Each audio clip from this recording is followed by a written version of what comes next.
उत्तर प्रदेश की राजनीति में इस समय एक दिलचस्प करवट देखने को मिल रही है।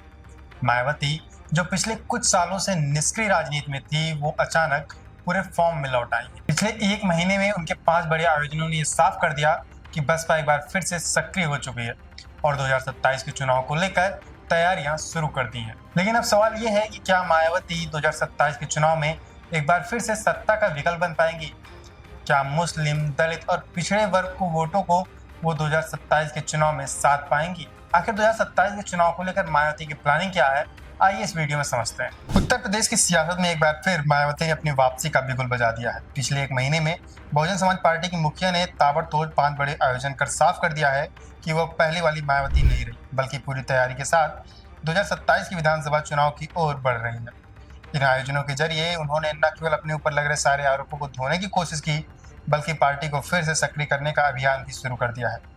इन 5 आयोजनों में से 3 में उनके साथ उनके भतीजे आकाश आनंद भी मौजूद रहे और यही मौजूदगी मायावती का सबसे बड़ा संदेश था कि पार्टी की बागडोर अब उनके बाद आकाश संभालेंगे। 9 अक्टूबर को जब लखनऊ में कांसीराम की पुण्यतिथि पर करीब 5 लाख की भीड़ जुटी तो सियासी गलियारों में हलचल मच गई। मायावती ने इस आयोजन के जरिए एक तीर से कई निशाने साधे। उन्होंने दिखा दिया कि बसपा का बेस कैडर अब भी उसके साथ है और साथ ही ये भी कि राजनीतिक ठहराव के दौर से गुजरने के बाद अब बसपा फिर से रफ्तार पकड़ चुकी है। ये वही मायावती है जिन पर पिछले कुछ सालों में भाजपा की बी टीम होने के आरोप लगे, लेकिन अब उनके ताजा कदमों ने उस पूरी छवि को बदल दिया है। 2017 के चुनाव में हार के बाद से मायावती धीरे धीरे राजनीति से दूर होती चली गई। 2024 के लोकसभा चुनाव में बसपा का वोट प्रतिशत 9% से भी नीचे चला गया और बसपा एक भी सीट नहीं जीत सकी। यही वह समय था जब आलोचकों ने मान लिया कि बसपा अब सिर्फ इतिहास बनकर रह जाएगी। लेकिन मायावती ने सभी को चौंकाते हुए दोबारा कमान संभाली और सबसे पहले अपने भतीजे आकाश आनंद को वापस पार्टी में लाकर नेशनल कोऑर्डिनेटर बनाया।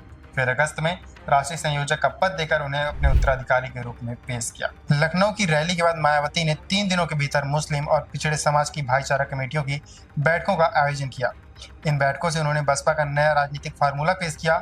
पहली बार उन्होंने मुस्लिम भाईचारा कमेटी की बैठक की अध्यक्षता की और कहा कि बसपा की 4 बार की सरकारों में सबसे ज्यादा फैसले मुस्लिमों के हित में लिए गए। उन्होंने पदाधिकारियों को 100 प्रमुख कार्यों की सूची दी जिन्हें मुस्लिम बहुल इलाकों में ले जाकर दिखाना है। इसके साथ ही उन्होंने सपा के MY यानी मुस्लिम यादव समीकरण के जवाब में अपना DM फार्मूला रखा, दलित मुस्लिम गठजोड़, जो मिलकर यूपी की राजनीति में 39% जनसंख्या का प्रतिनिधित्व करता है। मायावती ने साफ कहा कि अगर दलित और मुस्लिम साथ खड़े हो गए तो कोई भी ताकत उन्हें सत्ता से दूर नहीं रख सकती। इसके 2 दिन बाद उन्होंने खुद OBC भाईचारा कमेटी की बैठक ली। मायावती ने यहाँ कार्यकर्ताओं को याद दिलाया कि 1989 में बसपा के दबाव में ही प्रधानमंत्री VP सिंह को मंडल कमीशन लागू करना पड़ा था। उन्होंने कहा कि बसपा की हर सरकार में पिछड़े वर्गों को सबसे ज्यादा प्रतिनिधित्व मिला और उन अति पिछड़ों को भी मौका दिया गया जो पहले कभी राजनीति में नहीं आ पाए। यही सामाजिक न्याय का मॉडल अब बसपा फिर से दोहराने जा रही है। 2027 के चुनाव को लेकर मायावती की रणनीति बिल्कुल साफ है, 2007 के सोशल इंजीनियर फार्मूले को फिर से दोहराना। लेकिन आपको क्या लगता है, मायावती 2027 के चुनाव में वापसी कर पाएंगी? कमेंट करके जरूर बताइए और ऐसी तमाम छोटी बड़ी खबरों के लिए देखते रहिए UP न्यूज़।